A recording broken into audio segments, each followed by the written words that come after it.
Hey there, we're Dietitian Success Center. If you're preparing for your dietitian exam, you're in the right place.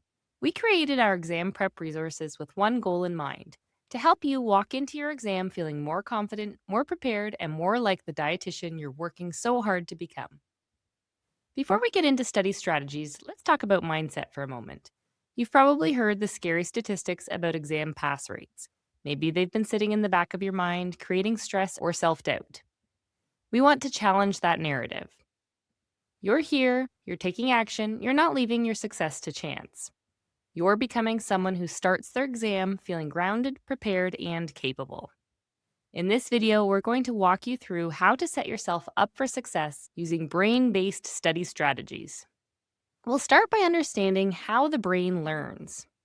Let's start with something that affects almost everyone studying for any exam: information overload.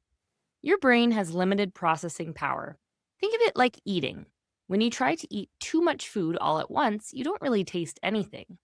The same happens when you try to learn too much information at the same time. This is why cramming rarely works long term. Instead, let's go through some strategies to work with your brain and not against it. Microlearning is one of the most effective ways to prevent overwhelm. A simple framework looks like this: learn a small amount of information, apply it using examples or scenarios, quiz yourself, and reflect on what you missed before moving on. This is exactly how our exam prep resources at DSC are designed. Concepts are broken into focused sections so you're not juggling everything at once. You see one idea, practice it through exam-style questions, then reflect before moving forward. Next, eliminate unnecessary information. More is not better when it comes to studying. Try to limit yourself to one or two types of input at a time. So, if you're watching a video, don't also read notes. If you're reading, don't scroll your phone. This may mean using Do Not Disturb, placing your phone in another room, or using an app blocker during study sessions. These small changes can make a big difference. Next, strategic note taking. Here's something many people don't realize. The physical act of taking notes strengthens memory, even if you never look at those notes again. One important tip: avoid highlighting while you're reading. It feels productive, but it doesn't actually improve retention. It really just makes all your notes look fluorescent yellow. Instead, read the full section first. Make sure you understand the big picture, then go back and write down or highlight only the key points. This forces your brain to process and prioritize information, instead of just scanning it. Next, retrieval practice. Rereading notes may feel productive, but it's not very effective. Instead, testing yourself is. Flashcards, practice questions, and self-quizzing all force your brain to retrieve information rather than just recognize it. Even when you guess or get answers wrong, you're strengthening your memory pathways. This shift from passive to active studying is one of the biggest predictors of exam success. Do you worry you won't be able to memorize everything you need to know for the exam? There are several techniques you can use to help information stick. Repetition. Association with things you already know. Using exaggeration or humor. And visualization. We build some of these techniques into our study materials in the DSC exam prep guides, but you can also use them when creating your own notes. Here are some common study mistakes to avoid. Studying at times when you're already exhausted. Instead, pick a study time that works best for you when you feel your best. Relying only on rereading or highlighting. Your brain needs active engagement, whether that's writing notes or using practice quizzes. Cramming instead of spacing study sessions. Don't try to learn everything at once.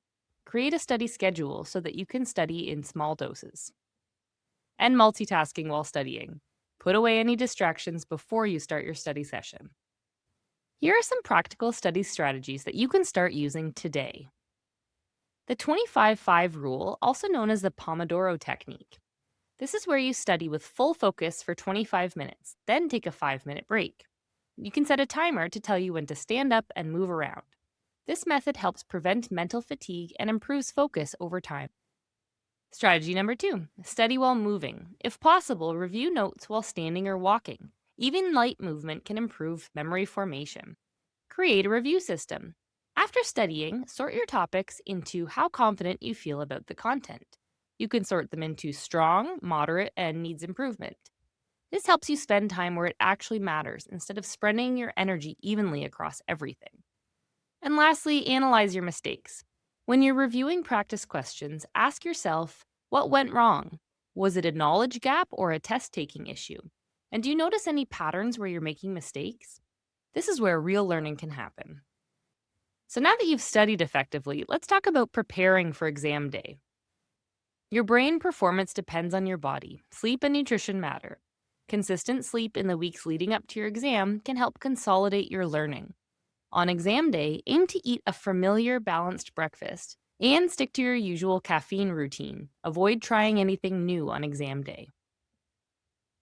Some stress is normal and can even be helpful, but the goal is to keep it from becoming overwhelming.